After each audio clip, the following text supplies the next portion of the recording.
Hello everyone, this is Prashant Singh and welcome to AEC plus powered by advance engineering classes.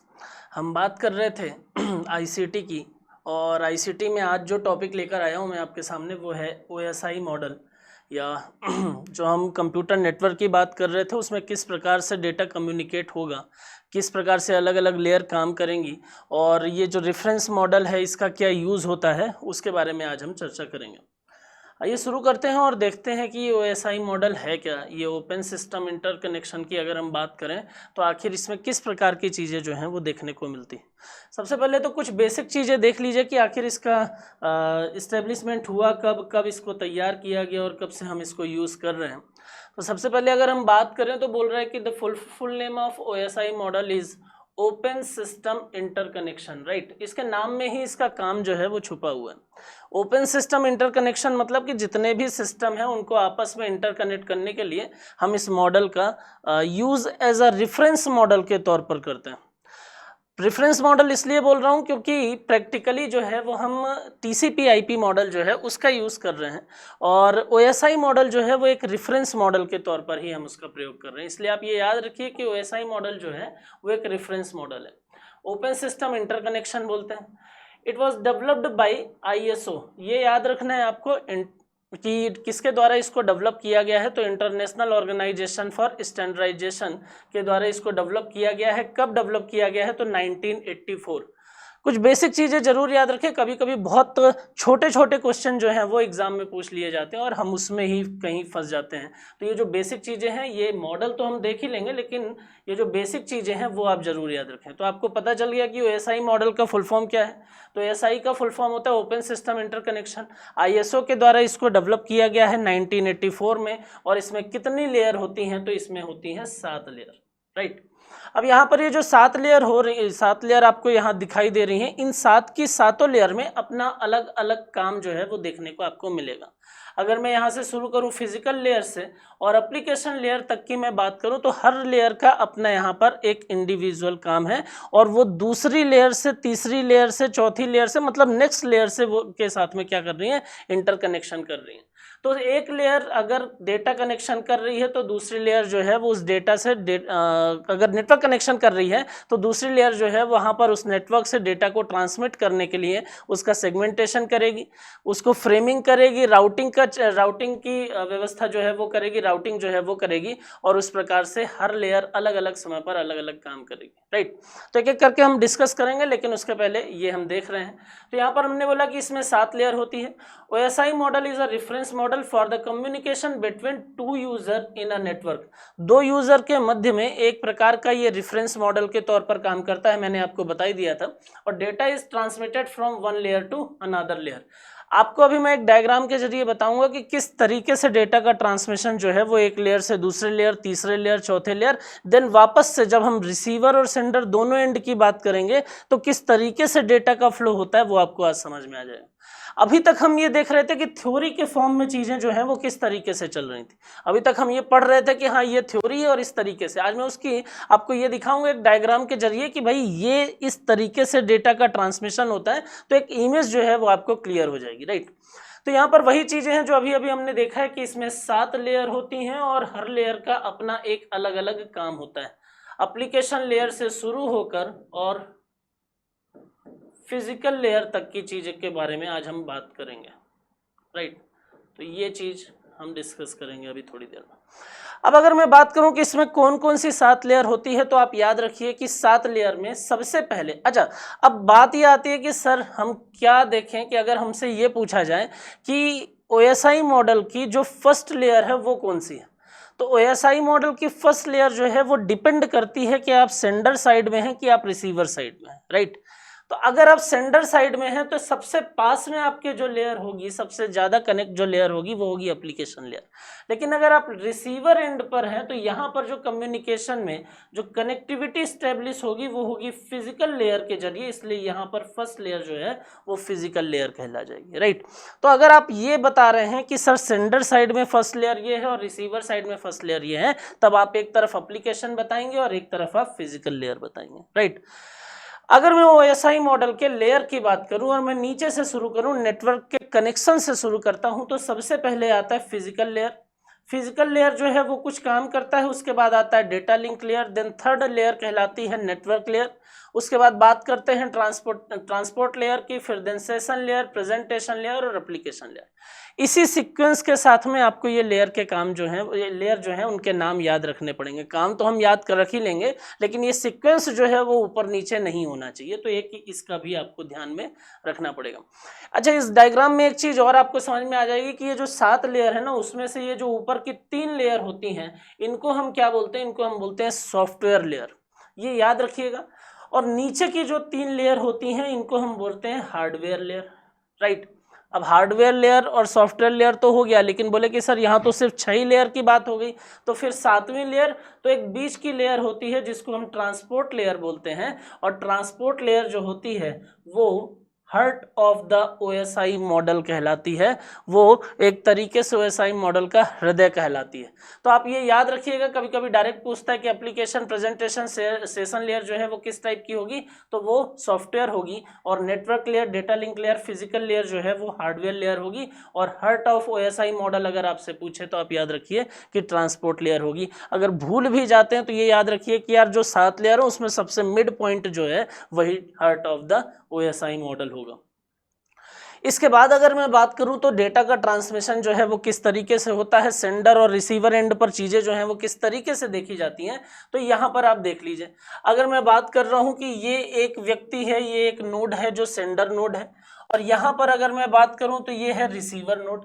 अब अगर आपको interconnection करना है, आपको यहाँ पर नेटवर्क एस्टेब्लिश करना और डेटा को ट्रांसमिट करना है, तो किस तरीके की चीज़ें देखी जाएंगी? तो सबसे पहले अगर आपसे एक क्वेश्चन ये भी पूछा कि सर सबसे पास में कौन सी लेयर होती है, यूजर के पास में सबसे पास में कौन सी लेयर होती है, तो आप याद रखिए चाहे वो रिसीवर एंड पर हो चाहे वो सेंडर एंड पर हो, दोनों ही तरफ एप्लीकेशन लेयर जो है वो यूजर के सबसे पास में होगी। इसके बाद यहाँ से क्या होता है कि सबसे पास में जो डेटा का ट्रांसमिशन स्टार्ट होता है वो कहाँ से होता है? एप्लीकेशन लेयर से। देन आता है presentation, session, transport, network, data link और फिजिकल। अब फिजिकल लेयर जो है वो यहाँ से क्या करती है? इधर के OSI मॉडल में फिजिकल लेयर के साथ में कनेक्शन स्टेब्लिश करती है।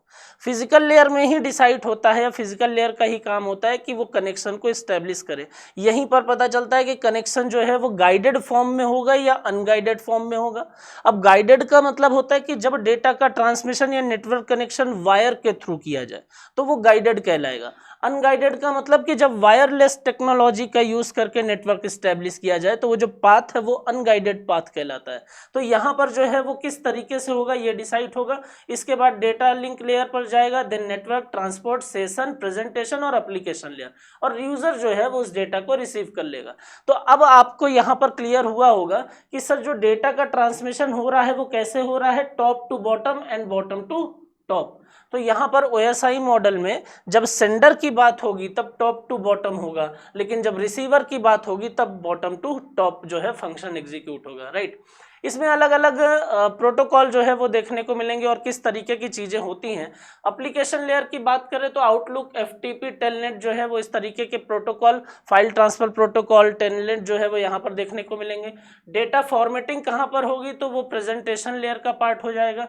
कनेक्शन एस्टेब्लिशमेंट, टर्मिनेशन, ये किसका पार्ट हो जाएगा? सेशन लेयर का। मतलब सेशन लेयर की अगर हम बात करें तो यहाँ पर आपको एक तरीके से जब भी इसको ऐसे समझिए कि जब भी आप किसी वेबसाइट को एक्सेस करते हैं तो आप कितने टाइम ड्यूरेशन के लिए उसको एक्सेस करते हैं या कितने टाइम ड्यूरेशन के लिए कर पाएंगे, उसके लिए एक सेशन स्टैब्लिश होता है। अब वो सेशन जैसे स्टार्ट हुआ तो आपको क्या किया जा रहा है? एक्सेस करने की परमिशन, और टर्मिनेशन जब होगा तो एक्सेस की परमिशन वहाँ से डिनाई हो जाएगी और आपका नेटवर्क जो है वो डिस्कनेक्ट हो जाएगा। तो एक तरीके से पूरे के पूरे नेटवर्क को एक सेशन प्रदान करने का काम जो है वो किसका होता है? सेशन लेयर का होता है। ट्रांसपोर्ट लेयर में दो चीजें बहुत ज्यादा इंपॉर्टेंट होती हैं, TCP और UDP, बात करेंगे अभी थोड़ी देर में। और नेटवर्क लेयर की बात करें तो राउटर जो है, जब मैं आपको नेटवर्किंग डिवाइस पढ़ा रहा था तो वहां पर भी मैंने बताया था कि राउटर जो है वो लेयर 3 डिवाइस होता है, स्विच जो है वो लेयर 3 डिवाइस होता है। उसके बाद डेटा लिंक लेयर की बात करेंगे तो ये मीडिया एक्सेस कंट्रोल एड्रेस जो है वो मेंटेन करता है। इसको आपने कहाँ देखा था? इसको आपने देखा था कि जब भी अगर हम स्विच का यूज करते हैं या अगर मान लीजिए कि हम ब्रिज का यूज करते हैं तो वहाँ पर एक एड्रेस मेंटेन किया जाता है नेटवर्किंग डिवाइस के जरिए, जिसको मैक एड्रेस बोलते हैं, मीडिया एक्सेस कंट्रोल एड्रेस बोलते हैं। और इसी नेटवर्क के जरिए कैसी चीज़ें देखने को मिलती हैं कि सोर्स को या डिवाइस को ये चीज़ पता है कि जो डेटा का ट्रांसमिशन करना है वो किस नोड पर करना है, तो ये क्या करते हैं, सिर्फ डेटा का ट्रांसमिशन वहीं करते हैं जिस मैक एड्रेस पर करना है, ये ब्रॉडकास्टिंग नहीं करते। तो यहाँ पर मैक एड्रेस इंपॉर्टेंट इसलिए हो जाता है। हब की बात करें, रिपीटर की बात करें, फिजिकल लेयर में आपको देखने को मिल जाएंगे, राइट। तो ये डायग्राम के जरिए आपको एक ओवरव्यू मिल गया है और आपको ये समझ में आ गया है कि सर सेंडर से डेटा ट्रांसमिट होगा तो एप्लीकेशन लेयर से चलेगा, और डेटा रिसीव होगा तो एप्लीकेशन लेयर तक रिसीव होगा और एप्लीकेशन लेयर से रिसीव होगा। तो यहाँ चल रहा है टॉप टू बॉटम और यहाँ पर आएगी कनेक्टिविटी के बाद में बॉटम टू टॉप की कंडीशन। अब एक एक करके मैं लेयर की बात करता हूं और मैं ये बताता हूं कि कौन सी लेयर का आखिर क्या काम होता है। अगर मैं ये सातों लेयर की बात करूं तो इसमें किस प्रकार की चीजें देखने को मिलेंगी और कौन सी लेयर जो है वो किस प्रकार के काम को एग्जीक्यूट करेगा। यहाँ पर आपको डायग्राम से समझ में आ रहा होगा कि फिजिकल लेयर की अगर मैं बात कर रहा हूं तो फिजिकल लेयर क्या कर रहा है, केबल का यूज कर रहा है और उस केबल के यूज के माध्यम से वो क्या कर रहा है, वो डिफरेंट टाइप का कनेक्शन जो है वो इस्टेब्लिश कर रहा है। तो इसका मेन काम जो है वो किस प्रकार का होता है, वो नेटवर्क को इस्टेब्लिश करना, दो डिफरेंट यूजर के बीच में एक नेटवर्क इस्टेब्लिश करना, ताकि डेटा का ट्रांसमिशन जो है, डेटा कम्युनिकेशन जो है वो पॉसिबल हो सके। आइए देखते हैं कि यहाँ पर किस प्रकार की चीजें देखने को मिलती हैं। तो OSI मॉडल में फिजिकल लेयर जो है वो सबसे नीचे की लेयर होती है, राइट, सबसे बॉटम की लेयर होती है, और ये लेयर फिजिकल तथा इलेक्ट्रिकल कनेक्शन के लिए जिम्मेदार होती है, जैसे कि मान लीजिए कि वोल्टेज, डेटा रेट्स आदि, ये सब यहाँ पर इसके लिए मतलब इसको मेंटेन करने का काम जो है वो फिजिकल लेयर का ही होगा। इस लेयर में डिजिटल सिग्नल इलेक्ट्रिकल सिग्नल में बदल जाते हैं, राइट। डेटा का कम्युनिकेशन जो है वो सिस्टम, तो नोड तो आपका किस पर काम करेगा, नोड काम करेगा बाइनरी पर, लेकिन जब ट्रांसमिशन होगा तो वो किस पर काम करेगा, तो वो एनालॉग पर काम करेगा। फिजिकल लेयर यह भी डिस्क्राइब करता है कि कम्युनिकेशन वायरलेस होगा या फिर ये वायर्ड होगा, राइट।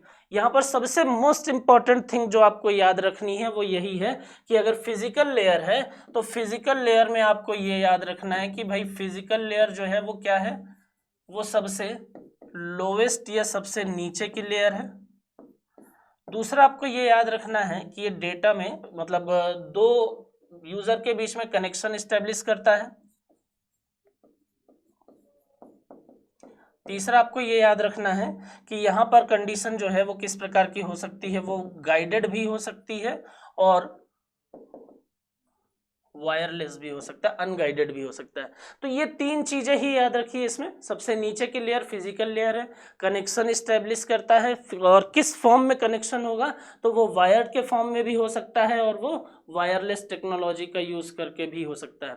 दूसरा, यहीं पर यह डिसाइड होता है कि जो डेटा का ट्रांसमिशन हो रहा है वो किस प्रकार का होगा। अब किस प्रकार का होगा मतलब, तो यहाँ पर आपको पता होगा कि जो डेटा का ट्रांसमिशन होता है वो कितने प्रकार से होता है, वो 3 प्रकार से होता है। जो मोड ऑफ ट्रांसमिशन की हम बात करते हैं तो मोड ऑफ ट्रांसमिशन जो है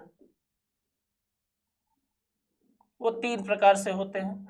तो फिजिकल लेयर में ही डिसाइड होता है कि ये मोड ऑफ ट्रांसमिशन में किस प्रकार की चीजें। तो यहाँ पर पहला बोल रहा है कि सिंप्लेक्स फॉर्म हो सकता है, फिर बोल रहा है कि हाफ डुप्लेक्स फॉर्म भी हो सकता है, और फिर बोल रहा है कि फुल डुप्लेक्स या डुप्लेक्स फॉर्म भी हो सकता है, राइट। तो ये याद रखिए कि इसमें किस प्रकार की चीजें होंगी, डेटा का ट्रांसमिशन सिंप्लेक्स फॉर्म पर होगा, हाफ डुप्लेक्स फॉर्म पर होगा या फिर फुल डुप्लेक्स फॉर्म पर होगा। ये कहाँ पर डिसाइड होगा, ये फिजिकल लेयर में। अब क्वेश्चन ये उठता है कि सर ये आखिर है क्या, ये सिंप्लेक्स, हाफ डुप्लेक्स और फुल डुप्लेक्स जो आप बता रहे हैं ये इसका मतलब क्या है। तो सिंप्लेक्स का मतलब होता है कि जब डेटा का ट्रांसमिशन सेंडर से और रिसीवर तक चले, बोले कि सब जगह सर यही होता है, लेकिन सेंडर से रिसीवर में डेटा का ट्रांसमिशन हो रहा है, लेकिन वापस से अगर आप चाहो कि रिसीवर के एंड से सेंडर को डेटा ट्रांसमिट कर दिया जाए तो वो पॉसिबल नहीं होगा। तो यहाँ पर इसका में डेटा का ट्रांसमिशन क्या हो रहा है, वन डायरेक्शनल हो रहा है, इसी को सिंप्लेक्स मोड बोला जाता है। हाफ डुप्लेक्स की अगर हम बात करते हैं तो हाफ डुप्लेक्स में अगर ये देखा जाए तो यहाँ पर जो सेंडर है वो रिसीवर को डेटा ट्रांसमिट करता है और रिसीवर भी सेंडर को डेटा ट्रांसमिट कर सकता है, लेकिन बस फर्क ये है कि at a time single side से डेटा का ट्रांसमिशन देखने को मिलेगा। और तीसरा अगर मैं बात करता हूँ फुल डुप्लेक्स की, तो सेंडर से रिसीवर के बीच में डेटा ट्रांसमिट होता है और रिसीवर से सेंडर के बीच में भी डेटा ट्रांसमिट होता है। दोनों साइड से डेटा का ट्रांसमिशन एक ही टाइम ड्यूरेशन पर पॉसिबल है, इसको फुल डुप्लेक्स बोल रहे हैं। तो सिंप्लेक्स में क्या हो रहा है, सिंप्लेक्स में जैसे मान लीजिए कि कुछ ब्रॉडकास्ट हो रहा है, आईपीएल चल रहे हैं, तो आईपीएल क्या हो रहा है, मैसेज ही तो है, ट्रांसमिशन ही तो हो रहा है, लेकिन क्या हम यहाँ पर बोल सकते हैं कि हाँ रोहित भाई जो है आप इस तरीके से खेलिए? तो यहाँ पर आप क्या कर रहे हो, सिर्फ डेटा को रिसीव कर रहे हो, आप उसको वापस से एक्नॉलेजमेंट या किसी भी फॉर्म में आप डेटा को वापस सेंड नहीं कर रहे हो। दूसरा अगर मैं एग्जांपल देखूं तो वॉकी टॉकी देख लीजिए।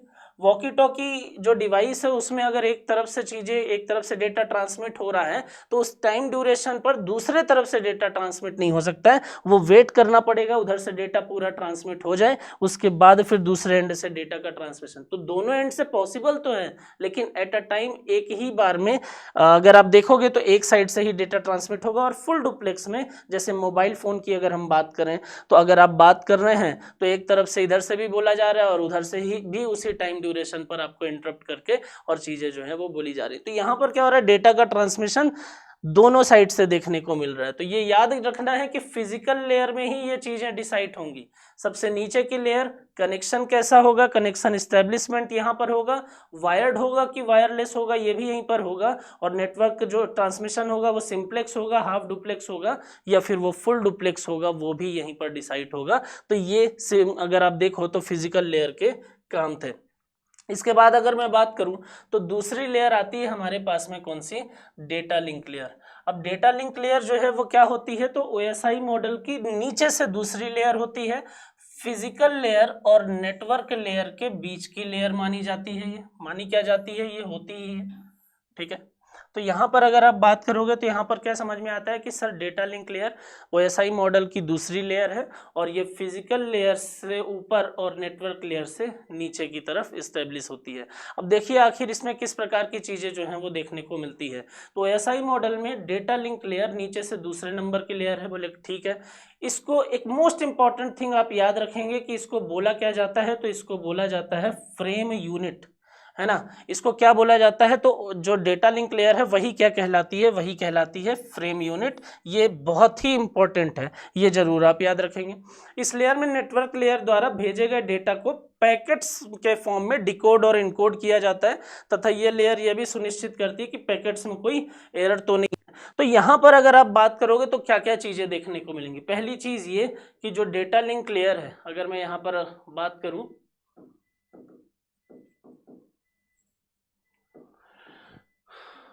तो ये सेकेंड लेयर है, ठीक। उसके बाद अगर मैं बात करता हूं तो यहाँ पर क्या दिखाई देता है, तो एक सबसे इंपॉर्टेंट चीज यहाँ पता चलती है कि सर इसको हम फ्रेम यूनिट के नाम से भी जानते हैं।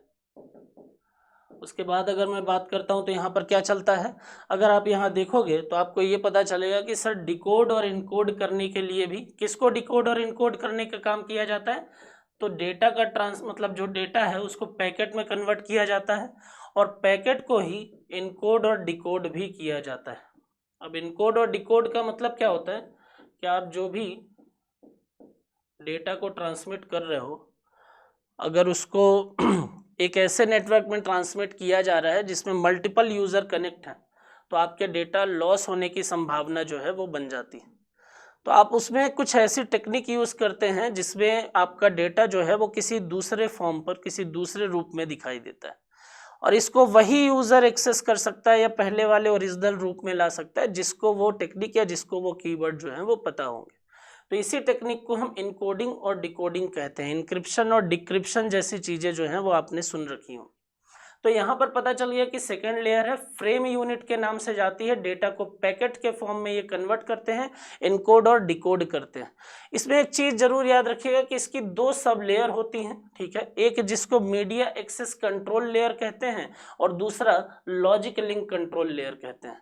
तो ये दोनों लेयर के नाम आप जरूर याद रखिए कि डेटा लिंक लेयर में एक दो सब लेयर होती हैं और ये दो सब लेयर ही क्या है, एक तो मैक लेयर है, मैक एड्रेस के नाम से जिसको आप जानते हैं, मीडिया एक्सेस कंट्रोल, और दूसरा LLC लॉजिक लिंक कंट्रोल। तो ये डेटा लिंक लेयर की दो सब लेयर है।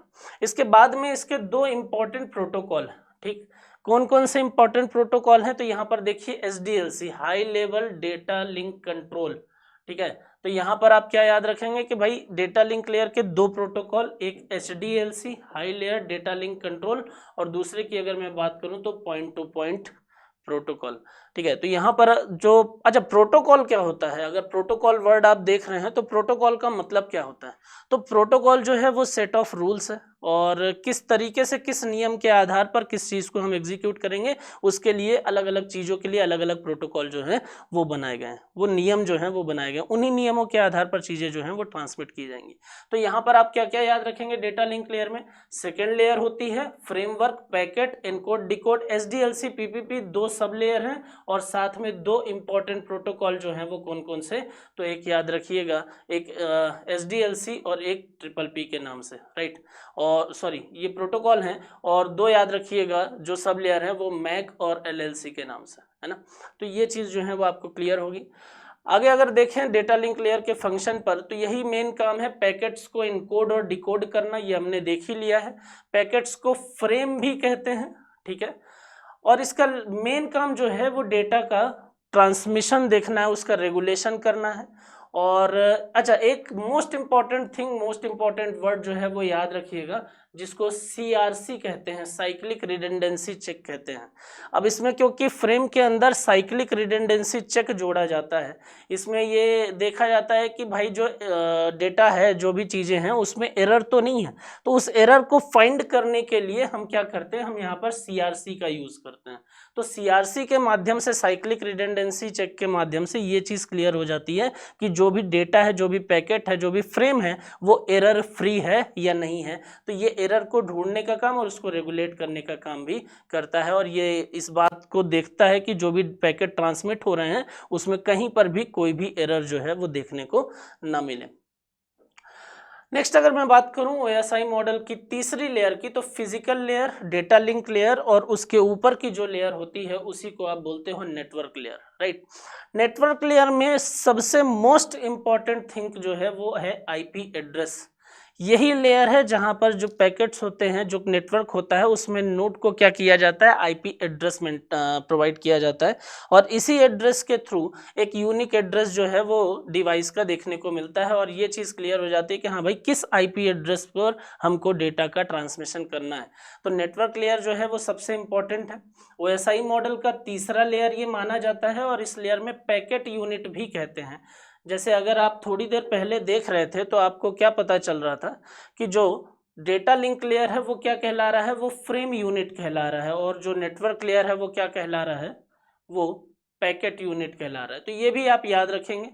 इस लेयर में हम क्या करते हैं, हम स्विचिंग और राउटिंग टेक्नोलॉजी का यूज़ करते हैं, और इसका जो सबसे इम्पॉर्टेंट काम है वो थोड़ी देर पहले मैंने आपको बता ही दिया कि इसका मोस्ट इम्पॉर्टेंट काम जो है वो IP एड्रेस प्रदान करना होता है। और IP एड्रेस कहाँ पर जनरेट होता है, ये क्वेश्चन जो है वो बार बार पूछा जाता है, तो आप याद रखेंगे कहाँ पर प्रोवाइड किया जाता है, तो वो नेटवर्क लेयर पर प्रोवाइड किया जाता है।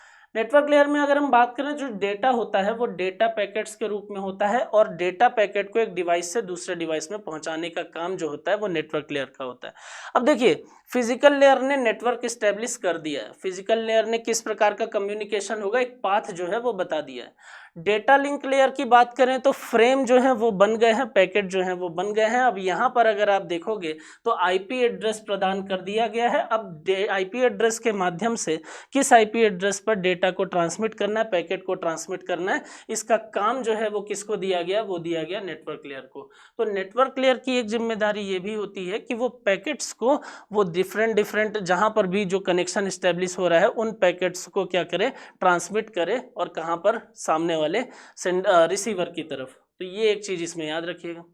इसके अगर फंक्शन की बात करें तो वही चीज़ें सबसे इंपॉर्टेंट, तो IP एड्रेस और डेटा पैकेट्स के रूप में जो यहाँ पर ट्रांसमिशन है वो देखने को आपको मिलेगा, और एक डिवाइस से दूसरे डिवाइस तक पहुँचाने का काम जो है वो नेटवर्क लेयर का होता है। यहाँ पर अगर आप देखोगे तो इसमें और चीजें क्या दिखाई देती हैं कि it's main job is to provide IP address to the device. IP address provide करना ही इसका मेन काम होता है। दूसरा अगर देखें तो डेटा पैकेट्स को एक डिवाइस से दूसरे डिवाइस में पहुंचाने का काम होता है, ये भी हमने देख लिया। अब यहाँ पर एक चीज और देखिए कि डेटा पैकेट्स के हेडर में सोर्स और डेस्टिनेशन एड्रेस को ऐड कर दिया जाता है और इस एड्रेस का इस्तेमाल करके इंटरनेट में डिवाइस को आइडेंटिफाई करने के लिए किया जाता है। अब यहाँ पर आप देखिए तो यहाँ पर क्या पता चल रहा है कि यार जो भी पैकेट है उस पैकेट के हेडर में क्या चीज़ें हैं, सोर्स का एड्रेस और डेस्टिनेशन का एड्रेस।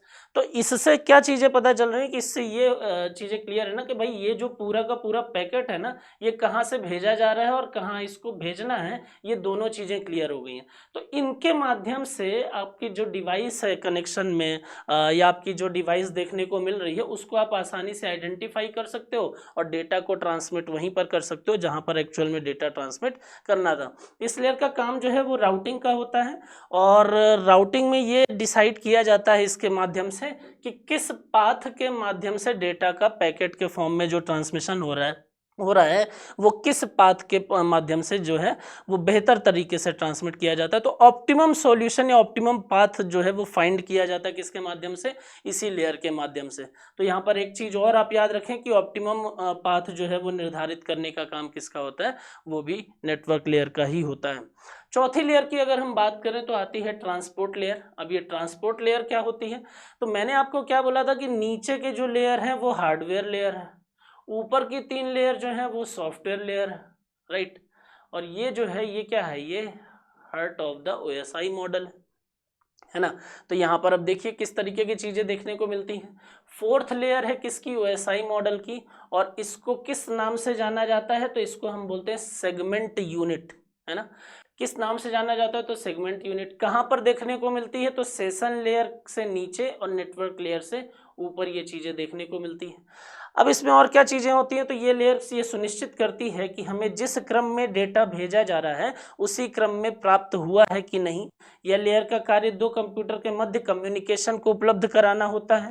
ट्रांसपोर्ट लेयर को एंड टू एंड लेयर के नाम से भी जाना जाता है और डेटा का ट्रांसमिशन करने के लिए पॉइंट टू पॉइंट कनेक्शन जो है वो देखने को मिलता है। अब देखिए इसमें एक चीज़ ये बोल रही है कि भाई जो हम डेटा भेज रहे हैं वो जिस तरीके से या जो मैसेज हम भेज रहे हैं क्या उसी तरीके से रिसीव हुआ है कि नहीं हुआ है। जैसे अगर मैं यहाँ पर बोल रहा हूँ कि एक मैसेज है प्रशांत सिंह, राइट। अब ये मैसेज है, अब यहाँ पर इस पूरे मैसेज को मैं क्या कर रहा हूँ, मैं फ्रेम के फॉर्म में कन्वर्ट कर रहा हूँ। तो मैंने क्या किया, 3-3 के अलग अलग सेट बनाए,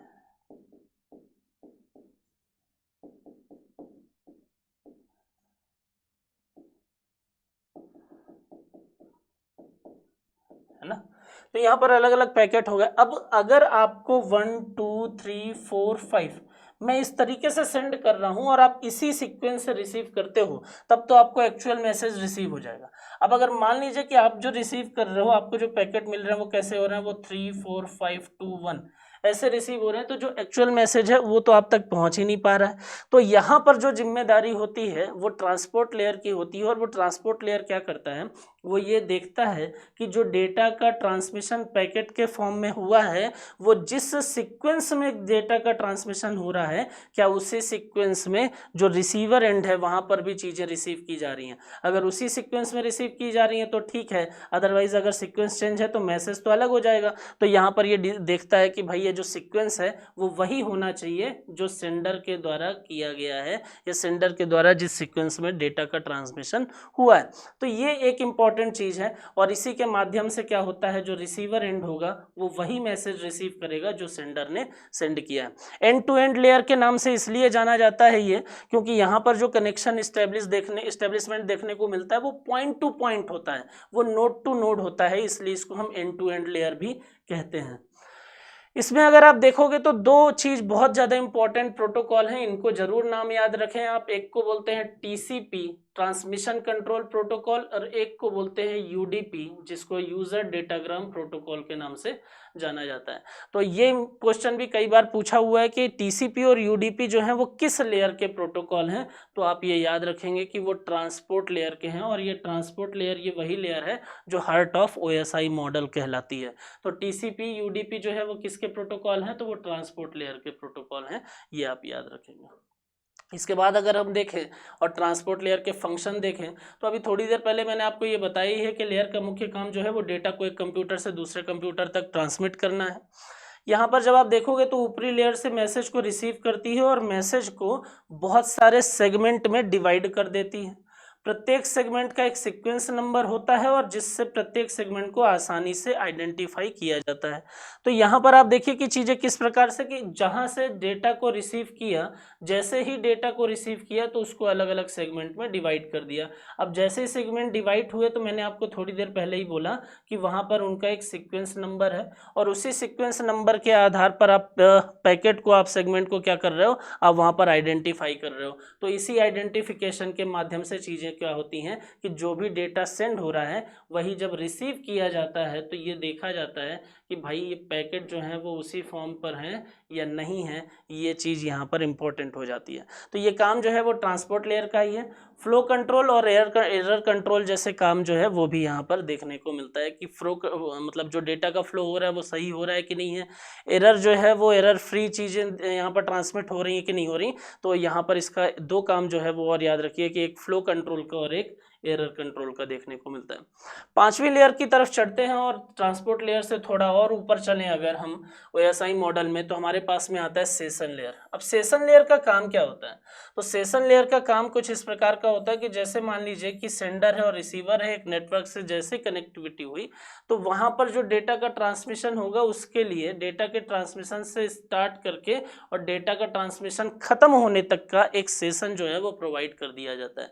तो ये काम जो है वो किसका होता है, वो सेशन लेयर का होता है। और यहाँ पर ये डिसाइड होता है कि भाई कनेक्शन इस्टेब्लिश हुआ है तो यहाँ से हुआ है, ऐसे हुआ है, और कनेक्शन टर्मिनेट करने का काम, इस्टेब्लिश करने का काम सब जो है इसी सेशन लेयर का होता है।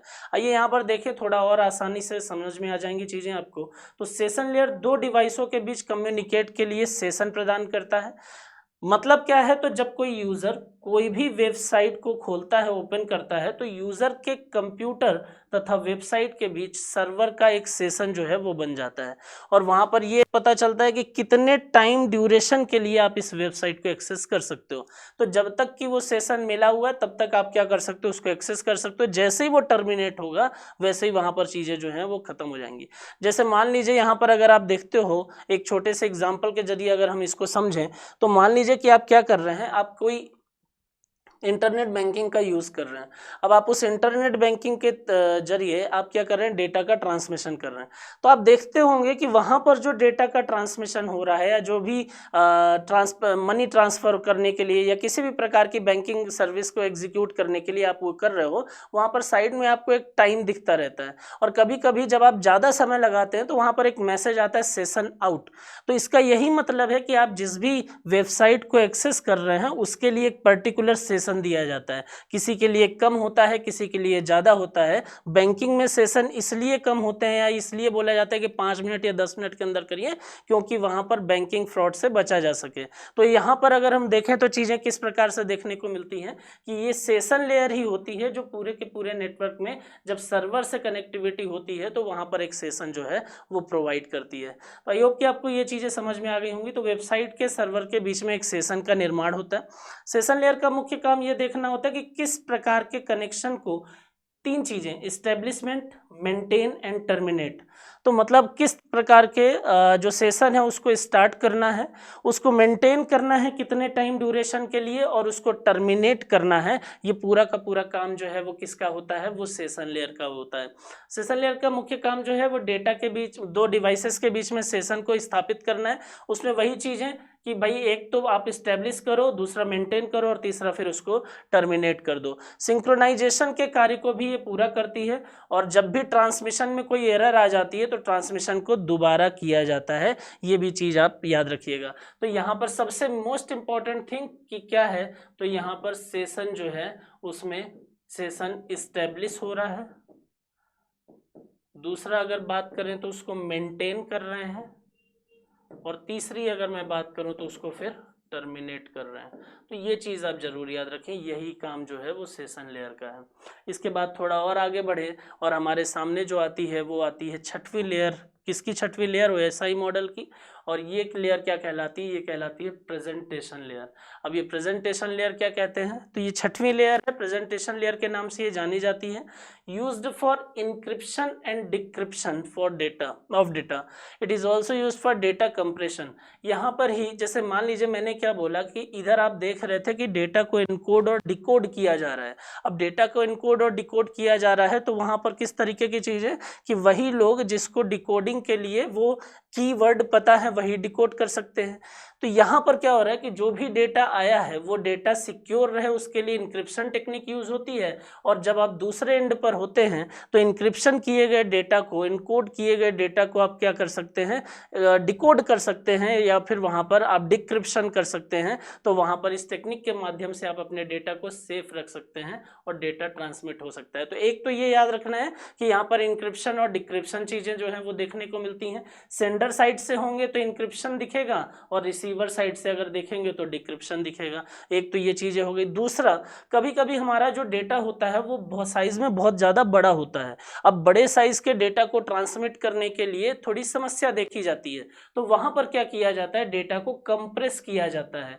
कंप्रेस करने के कारण उस डेटा का जो साइज होगा वो क्या हो जाएगा? सिकुड़कर कंप्रेस होकर थोड़ा कम हो जाएगा, जिसके माध्यम से आप क्या कर सकते हैं? आप डेटा को आसानी से ट्रांसमिट कर सकते हैं। तो दो चीज़ें याद रखिए प्रेजेंटेशन लेयर में, एक तो इंक्रिप्शन सेंडर साइड में, डिक्रिप्शन रिसीविंग साइड पे, और डेटा का कंप्रेशन जो है वो सेंडर साइड से, और जब रिसीव किया जाता है तो वहाँ पर डीकम्प्रेशन जो है वो भी देखने को मिलता है। तो ये जरूर याद रखें। इसको एक और नाम से जाना जाता है, तो ये कहलाती है सिंटेक्स लेयर। तो यहाँ पर आप लगातार देख रहे हैं कि हर लेयर को कहीं ना कहीं कुछ एक लेयर के नाम से जाना जाता है। तो उसी तरीके से प्रेजेंटेशन लेयर जो है उसको भी सिंटेक्स लेयर जो है वो कहते हैं। तो ये जरूर आप याद रखेंगे। इस लेयर का कार्य जो है वो इंक्रिप्शन डिक्रिप्शन का होता है, और इंक्रिप्शन डिक्रिप्शन के माध्यम से हम डेटा को क्या कर सकते हैं? सेव कर सकते हैं। ये अभी थोड़ी देर पहले मैंने आपको यहाँ पर बताया ही है। तो ये जरूर याद रखिएगा। इसके बाद अगर हम आगे बढ़ें और टॉप पर पहुँचें, आखिरी लेयर की हम बात करें या शुरुआती लेयर की हम बात करें, तो सेंडर और रिसीवर किस एंड पर हैं आप, वहाँ से डिसाइड होगा कि फर्स्ट है कि लास्ट है। तो यहाँ पर अगर मैं बात करूँ तो सातवीं लेयर जो है वो क्या कहलाती है? वो कहलाती है एप्लीकेशन लेयर। अब ये एप्लीकेशन लेयर जो है वो सेवेंथ या हाईएस्ट लेयर है किसकी? OSI मॉडल की।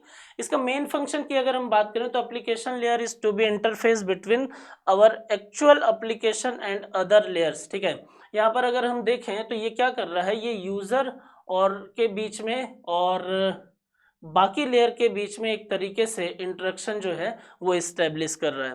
Application layer is closest to end user. ठीक है, ये मैंने आपको बता ही दिया कि सबसे पास की लेयर कौन सी मानी जाती है? तो यूजर के सबसे पास की लेयर जो है वो एप्लीकेशन लेयर मानी जाती है, राइट। तो ये आप जरूर याद रखेंगे, क्लोजेस्ट टू एंड यूजर है, और provide network service to the end user. Network service जो है वो प्रोवाइड करती है किसको? एंड यूजर के माध्यम से। सेंडर जो है वो यहाँ पर होता है और रिसीवर जो है वो यहाँ पर होता है, अगर आप देखेंगे तो। इसमें अगर प्रोटोकॉल की बात करें, इसमें जो इम्पोर्टेंट प्रोटोकॉल हैं वो कौन कौन से हैं, तो यहाँ पर आप देखो तो प्रोटोकॉल में HTTP hyper text transfer protocol, FTP file transfer protocol, और SMTP simple mail transfer protocol जो है इसके जैसे इंपॉर्टेंट प्रोटोकॉल देखे जाते हैं। और भी होते हैं लेकिन ये तीन तो जरूर याद ही रखें कि HTTP जो है वो भी एप्लीकेशन लेयर का प्रोटोकॉल है, FTP भी और SMTP भी, ये तीनों ही एप्लीकेशन लेयर के ही प्रोटोकॉल हैं। ये लेयर नियंत्रित करती है कि कोई भी एप्लीकेशन किस प्रकार के नेटवर्क को एक्सेस करेगी। तो यहाँ पर ये भी डिसाइड होता है, ये भी रेगुलेट होता है कि जो लेयर है वो किस प्रकार के नेटवर्क जो है उसको एक्सेस कर रही है और किस प्रकार की चीज़ें जो हैं वो देखने को मिल रही हैं। तो इन्हीं सातों लेयर के माध्यम से अगर आप देखेंगे तो इन्हीं सातों लेयर के माध्यम से किस प्रकार की चीज़ें देखने को मिलती हैं कि सेंडर के साइड से और रिसीवर के साइड से डेटा को ट्रांसमिट करके और रिसीवर एंड पर डेटा को रिसीव कर लिया जाता है। तो यही OSI मॉडल जो है वो क्या कहलाता है, ये ओपन सिस्टम इंटरकनेक्शन के तौर पर एक रेफरेंस मॉडल है जिससे कनेक्शन इस्टेब्लिश करके यूजर के बीच में और डेटा को ट्रांसमिट कर सकते हैं। अब यहाँ पर देखो तो एप्लीकेशन लेयर के द्वारा कंप्यूटर से फाइल को एक्सेस कर सकते हैं और फाइल को रिट्रीव भी कर सकते हैं। इसके पहले कोई भी लेयर में आपको इस प्रकार की चीज़ें देखने को नहीं मिल रही थी। अगर आप देखेंगे तो एप्लीकेशन लेयर ही ऐसी लेयर है जहाँ से आपके कंप्यूटर पर जो भी फाइल स्टोर है उसको एक्सेस और उसको रिट्रीव जो है वो किया जा सकता है। क्यों? क्योंकि मैंने आपको अभी थोड़ी देर पहले बताया है कि सबसे पास की लेयर जो है वो कौन सी है, यूजर के एप्लीकेशन लेयर है। तो डायरेक्टली कनेक्शन जो है वो देखने को मिलता है। ईमेल को फॉरवर्ड करना और स्टोर करने की सुविधा भी देती है और हम इसके द्वारा डेटाबेस से डायरेक्टरी को एक्सेस भी किया जा सकता है। तो यहाँ पर ये याद रखिएगा कि फाइल भी रिट्रीव हो सकती है, फाइल भी एक्सेस हो सकती है। ईमेल फॉरवर्डिंग की जो सर्विसेज है वो यहीं पर मिलेगी आपको और डायरेक्टरी से को भी एक्सेस करने की फैसिलिटी जो है वो भी यहीं पर मिलेगी आपको। अब यहाँ पर अब क्वेश्चन ये उठता है कि सर सातों लेयर के हमको काम तो समझ में आ गए, लेकिन सातों लेयर की सीक्वेंस जो है वो हम बार बार भूल रहे हैं। तो बार बार भूले नहीं, उसके लिए कुछ ट्रिक है। अब मैंने इस तरीके की चीज़ें जो हैं वो याद रखी है, आप इसके लिए कुछ और भी बना सकते हैं। और क्या बना सकते हैं, तो यहाँ पर देखिए कि जैसे सबसे पहले क्या है, physical layer, data link layer, network layer, transport layer, session layer, presentation और एप्लीकेशन। तो इसको याद कैसे रखेंगे, किस सीक्वेंस से? तो एक चीज़ याद रखिए कि प्यारे दोस्त नवीन तुम्हारी शादी पर आऊँगा। तो अब यहाँ से क्या पता चल रहा है, बोले सर ये क्या है? तो ये देखिए कि पी से आता है फिजिकल लेयर, उसके बाद आप डी देखेंगे, दोस्त से आता है डेटा लिंक लेयर, एन से नवीन से आता है नेटवर्क लेयर, तुम्हारी से आता है टी से ट्रांसपोर्ट लेयर, शादी से आता है सेशन लेयर, पर से आता है प्रेजेंटेशन लेयर और ए से आता है यहाँ पर एप्लीकेशन लेयर। तो इस तरीके की आप भी या तो आप इसी को याद रख लीजिए या अपने तरीके से किसी और भी ट्रिक को आप बना लीजिए, तो आपको चीज़ें जो हैं वो आसानी से याद रहेगा।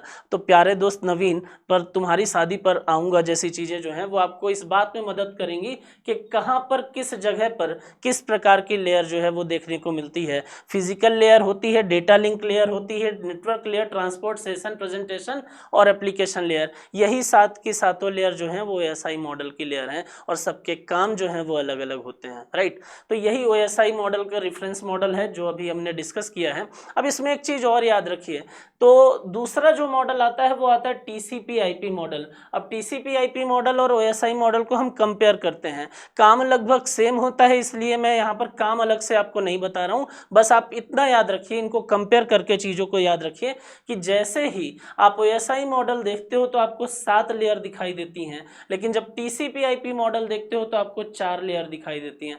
बोले सर वहाँ पर तो 7 लेयर वो काम कर रही हैं, तो ये क्या ये 4 लेयर काम कर लेंगी? तो हाँ, यहाँ पर नेटवर्क के कनेक्शन में और से लेकर और डेटा के ट्रांसमिशन और रिसीविंग का पूरा काम जो है वो क्या होता है, वो इन 4 लेयर के माध्यम से होता है। कैसे होता है, तो आपको यहाँ से समझ में आ जाएगा कि जैसे मान लीजिए कि जो ऊपर की सॉफ्टवेयर लेयर थी OSI मॉडल की, अगर हम उन तीनों को मिला दें तो यहाँ पर एक ही लेयर वो काम करती है, जो एप्लीकेशन लेयर, प्रेजेंटेशन लेयर और सेशन लेयर जो काम कर रही थी OSI मॉडल में, TCP/IP मॉडल में वही काम जो है वो कौन करता है, वो करता है एप्लीकेशन लेयर। तो यहाँ पर अलग से और लेयर की ज़रूरत ही नहीं है, यहाँ पर ये जो तीनों काम है वो किसके द्वारा कर दिया गया, ये एप्लीकेशन लेयर के द्वारा कर दिया गया।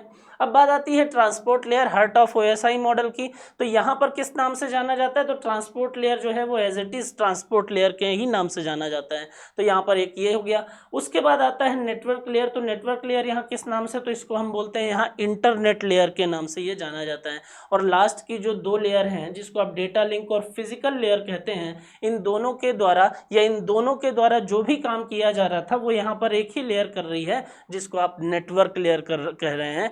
यही क्या कर रही है, यही नेटवर्क भी इस्टेब्लिश कर रही है, कनेक्शन भी इस्टेब्लिश कर रही है, और यही आप देखेंगे तो डेटा लिंक लेयर का काम भी जो था वो भी नेटवर्क लेयर के माध्यम से किया जा रहा है। तो ये याद रखिए कि ऊपर की 3 लेयर से एक लेयर बनी एप्लीकेशन लेयर, ट्रांसपोर्ट से ट्रांसपोर्ट, नेटवर्क से इंटरनेट और 2 से मिलाकर नेटवर्क लेयर। तो टोटल मिलाकर TCP में 4 लेयर ही होती हैं और इन 4 लेयर के माध्यम से वो काम किया जाता है जो OSI मॉडल में इन 7 लेयर के माध्यम से किया जाता है, राइट। तो एक ये चीज़ जो है वो आप ज़रूर याद रखेंगे। इसके बाद जो सबसे ज़्यादा इम्पोर्टेंट चीज़ है वो है एक फैक्चुअल पोर्शन, जो किस मॉडल में कौन सी लेयर में क्या अगर आप देखो तो कौन कौन से प्रोटोकॉल जो हैं वो यूज़ किए जाते हैं, तो यहाँ से बहुत सारे क्वेश्चन जो हैं वो पूछे जाते हैं। तो आप याद रखिएगा कि एप्लीकेशन लेयर में अलग अलग प्रोटोकॉल हैं, एक एक करके हम उनको देख लेते हैं। आपको सिर्फ इनके नाम जो हैं वो ज़रूर याद रखने हैं कि कौन सी लेयर का ये प्रोटोकॉल है, और अगर आपसे डायरेक्ट पूछे भी तो आप बता सको कि हाँ ये एप्लीकेशन लेयर का है, ये नेटवर्क का है, ये फिजिकल का है, तो इस तरीके से। तो ये फैक्चुअल पोर्शन है, इसको सिर्फ आप याद रखें। एप्लीकेशन लेयर की अगर मैं बात करूँ तो DNS, DHCP, FTP, STTP, POP3, SSH, SIP, SMTP, telnet, TFT, SMP, WWW। तो इसमें से कुछ फेमस प्रोटोकॉल जो हैं वो आपको पता होंगे। जैसे मान लीजिए आप FTP जानते होंगे, आप STTP जानते होंगे, आप POP जानते होंगे, उसके बाद आप SIP भी जानते होंगे, सिंपल मेल ट्रांसफ़र प्रोटोकॉल भी जानते होंगे, आप टेलनेट भी जानते हैं और WWW भी जानते हैं। तो यहाँ पर अगर आप भूल रहे हैं चीज़ों को तो कम से कम एटलीस्ट ये जो फेमस वाले प्रोटोकॉल हैं इनको ज़रूर याद रखिए। सेकंड अगर मैं बात करूँ प्रेजेंटेशन लेयर की, तो वहाँ पर जो प्रोटोकॉल आते हैं वो हैं JPEG, MIDI, MPEG, TIFF, SSL, TLS और MIME। तो जिस तरीके से एप्लीकेशन लेयर के प्रोटोकॉल आपने देखे उसी तरीके से कुछ प्रेजेंटेशन लेयर पर भी काम करते हैं, और इन प्रोटोकॉल को आपको याद रखना पड़ेगा। सेशन लेयर में अगर हम देखें तो नेट बायोस देखने को मिलता है, NFS जो है वो सेशन लेयर का ही पार्ट है, SCP और ZIP जो है वो भी सेशन लेयर का ही पार्ट है। सेशन लेयर में आपने क्या पढ़ा था, चीज़ों को कंप्रेस करने के लिए ना, तो कंप्रेस करने के लिए यहाँ पर ZIP जो है वो काम करता है, तो एक तरीके से आप इसको भी याद रखेंगे। ट्रांसपोर्ट लेयर में TCP, UDP, SCTP, मैंने आपको बताई है कि ट्रांसपोर्ट लेयर के दो इंपॉर्टेंट प्रोटोकॉल जो हैं वो TCP, UDP हैं, है ना, ट्रांसमिशन कंट्रोल प्रोटोकॉल और यूजर डेटाग्राम प्रोटोकॉल। तो उसके साथ में एक और याद रखना है आपको, SCTP। उसके बाद अगर हम देखें third layer of OSI model की नीचे से, तो वहां पर नेटवर्क लेयर आता है और वो है ICMP, IGMP, IPsec, IP version 4, IP version 6। ये जरूर याद रखिए कि IP वर्जन 6, IP वर्जन 6 जो है 4 जो है वो किसका प्रोटोकॉल है, किस लेयर का पार्ट होता है। ये क्वेश्चन कई बार पूछा गया है, तो इसको जरूर आप याद रखेंगे कि नेटवर्क लेयर का पार्ट है।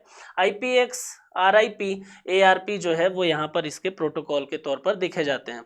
Second layer of OSI model data link layer की अगर हम बात करते हैं तो वहाँ पर जो प्रोटोकॉल है वो है ATM, FDDI, frame relay, HDLC, PPP, STP और टोकन रिंग।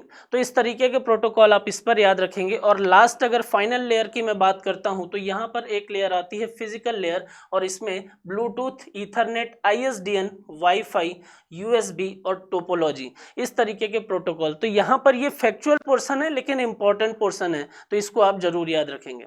तो ये एक हमारा एक इंपॉर्टेंट टॉपिक था OSI मॉडल का, और साथ में आपने TCP और प्रोटोकॉल जैसी चीज़ें जो हैं वो देखी हैं। अगर हम बात करें यहाँ पर एडवांस इंजीनियरिंग क्लासेस या AEC प्लस की, तो यहाँ पर आपको प्रहार बैच में अलग अलग चीज़ें जो हैं वो मिल जाएंगी। सिविल, मैकेनिकल, इलेक्ट्रिकल के बैच यहाँ पर आपको अवेलेबल है। ऑफलाइन और ऑनलाइन दोनों ही फॉर्म में आपको चीज़ें मिल जाएंगी। इनको यूज़ करके, इनको ज्वाइन करके आप अपनी तैयारी को और ज़्यादा बेहतर बना सकते हैं, और इन चीज़ों को थोड़ा सा सोने पे सुहागा जैसी चीज़ें जो हैं वो आपको मिल जाती हैं इस टेस्ट सीरीज़ के माध्यम से। तो आप टेस्ट सीरीज़ का भी उपयोग करके अपनी पढ़ाई को और ज़्यादा शार्प कर सकते हैं, और इस तरीके से कर सकते हैं कि आगे आने वाले एग्ज़ाम में चीज़ें जो हैं वो बेहतर बनी रहें। ठीक है, फिर इस टॉपिक पे इतनी ही चीज़ें हैं। इतनी चीज़ों से रिलेटेड जो भी इस टॉपिक से रिलेटेड मोस्ट इंपॉर्टेंट चीज़ें थी वो हमने डिस्कस की हैं, और आई होप कि आपको चीज़ें समझ में आ गई होंगी। इतना अगर आप कवर कर लेते हैं तो इस टॉपिक के बाहर क्वेश्चन नहीं जाने वाले हैं। ठीक है, फिर पढ़ाई करते रहें, खुश रहें। आज के लिए इतना काफ़ी है। Thank you so much.